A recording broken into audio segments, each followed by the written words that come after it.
Have you ever wondered if Aliexpress is a scam, or can you actually get some decent crochet items from there? Well, today I am going to show you exactly what I bought from Aliexpress, if it's any good, and did I get scammed by any of the products that I tried to buy.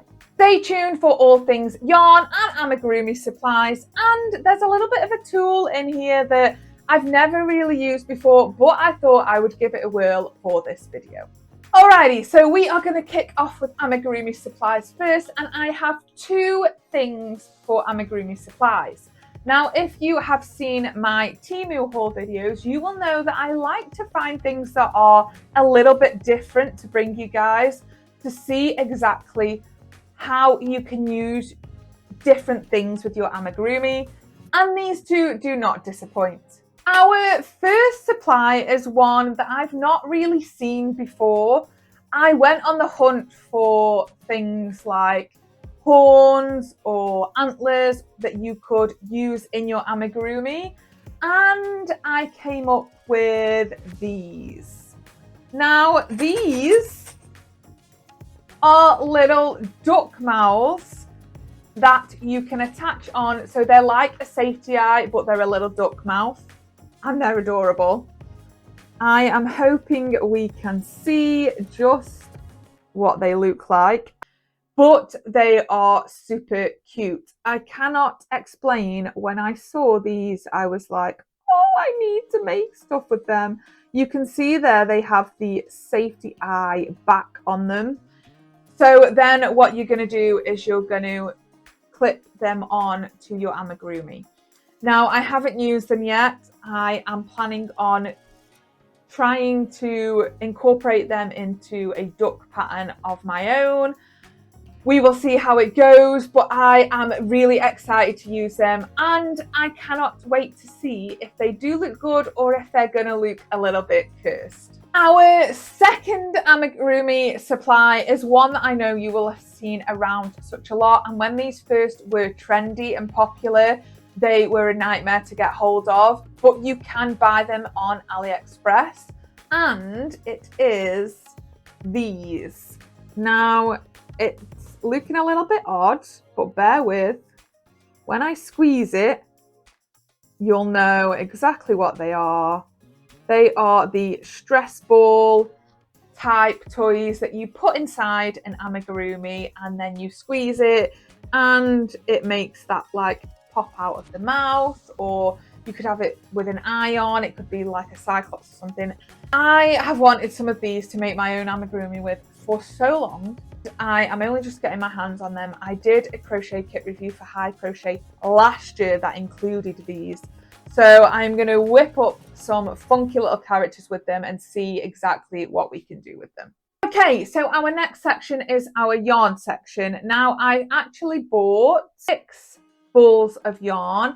I specifically wanted to try out chenilles, velvets and fluffies, so that's what I got. The first 4 balls are this chenille yarn here, and you can see it's called a snowball yarn. Just to say that 1, all of the information about these yarns is in Chinese, and 2, are highly unlikely to be UKCA certified. The reason that I buy these yarns is sort of twofold. 1, I want to test them out for you guys, but 2, I'm designing more than I am creating kits with them. So these will be for design purposes only. You can see on the back here that we have 50 grams of this yarn. It is a chenille yarn. It's very soft and squishy. It's a gorgeous colour. It's called Snowball yarn. There are recommendations on the back for hook size and needle size. This one says 4 to 5 millimeters. It feels a little bit like a DK chenille, so think Sadar Happy Chenille sort of vibes. So like I said, I got 4 colours of these. I got the yellow, and then we have a blue, a lilac and a green. All really spring themed colours. Let's see them all together. They all go really nicely together. They're all gorgeous colours. They're all really bright, which is really nice. The blue, green, and the lilac. They're gorgeous colours. They really, really are. The yarn feels really nice. It's really soft. I will say the shipping fees on some of these things, some things I got free shipping, some things came from Aliexpress warehouse altogether, so I only had to pay one lot of shipping. But it's kind of one of those things where it's like drop ship, so you might order 10 things but they could come from 10 different places. I'll leave grand total in a list at the very end of the video. Our next yarn is a velvet yarn, and it is in this sort of blue grey colour.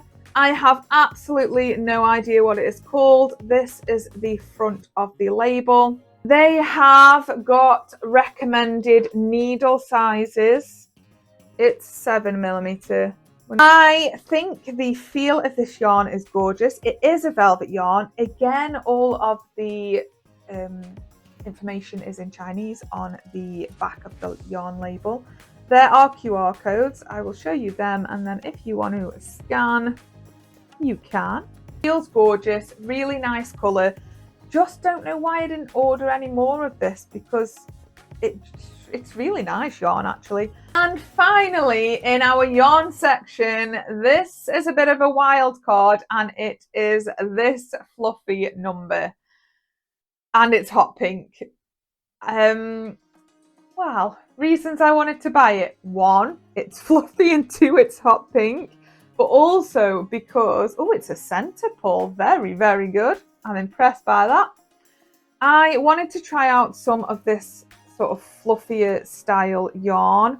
I have never worked with it before. I didn't want to outlay too much. I probably am going to get a load from the Wool Factory as well, because they have March Madness on. But I just wanted to try it out and see what it was like.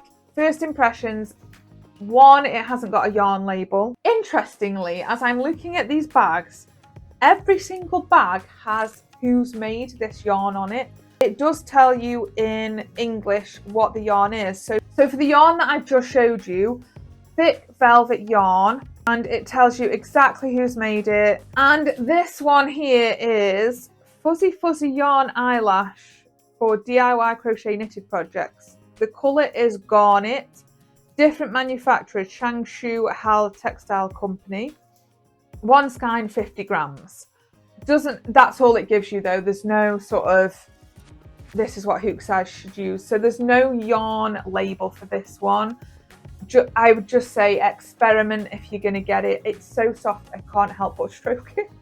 It feels amazing. Now, I want to know if you have used this yarn before. Is it hard to work with? Because I love the idea of it, but I'm sort of like, is this going to be difficult to work with? And I can feel myself. I bought some yarn in a Temu video a couple of years ago, and it wasn't meant for what I used it for. So I tried to crochet with it. It was that loopy yarn, and made a complete and absolute disaster of it, because it wasn't meant for that.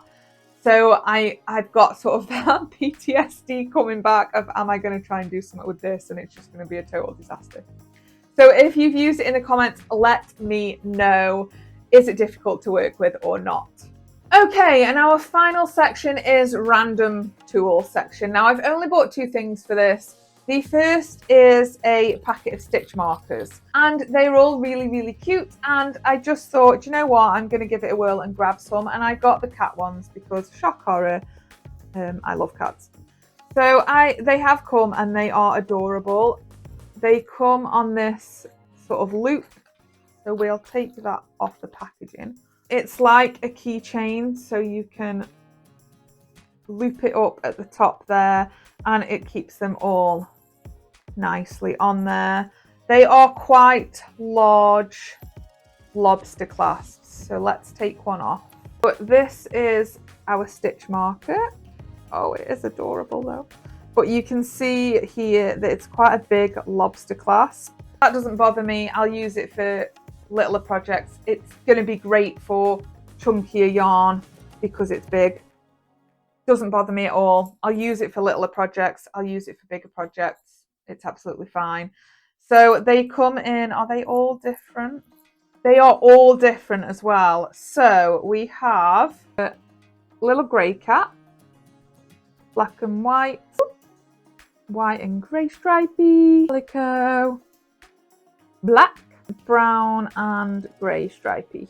They are adorable. Stitch markers are something that I never buy for myself. I love the idea of owning a stitch marker collection where they're all unique and cutesy, but I don't ever buy them for myself. So I thought, you know what, I am today. I'm going to buy myself some stitch markers. They came, they were cheap, they feel like good quality.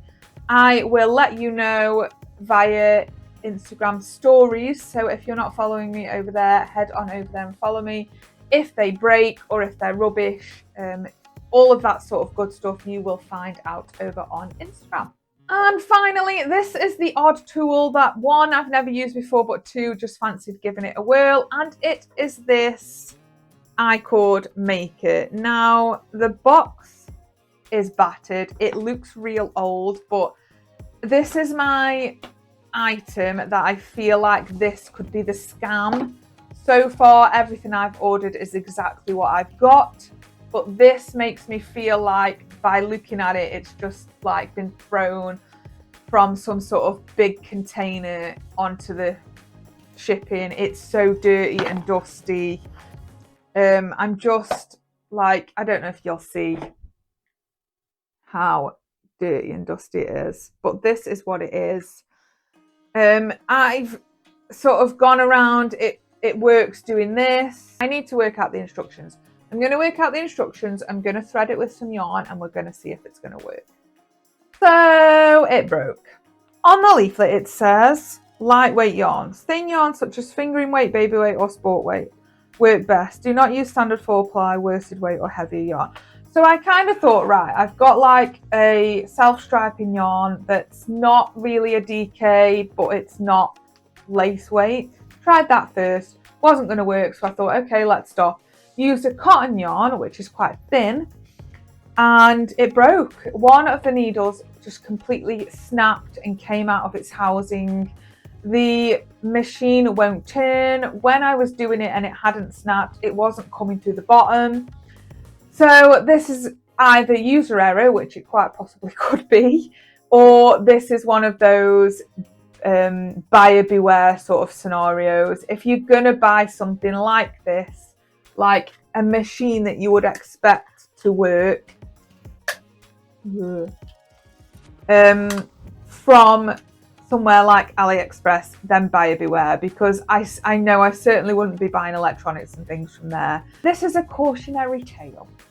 I've done it now so that you don't have to, and if you want to grab something like this, then grab it from like Prim or the companies that make these I-cord knitting machines from your home country so that you can be safe that it's going to be okay. And I sure as heck ain't going to send this back because one, I don't really know what the returns are like for AliExpress, and two, it's just not worth it. For what it costs, it's just not worth it. And again, that's the other thing. Was it too good to be true? Yes, it probably was. And that, my friends, is everything that I bought from AliExpress. So not necessarily a scam, it's just sort of one of those buyer beware scenarios. If you're looking for yarn hoops or amigurumi supplies, then give it a whirl. A lot of the things are a little bit cheaper, then you can grab them over here. Let me know in the comments if one, AliExpress is somewhere that you have shopped before, or two, will you consider shopping with them? I know this is going to open a whole can of worms because this is kind of a Temu vibe, which is fine. If you don't want to shop there, please don't leave hate in the comments. Just move politely on and let everybody else have their comment on this video. I will leave a playlist of shopping hauls in the description below if you would like to see where else I have shopped from for crochet supplies. New videos go up every Wednesday and Sunday. Thank you so much for watching, and I will see you in the next one.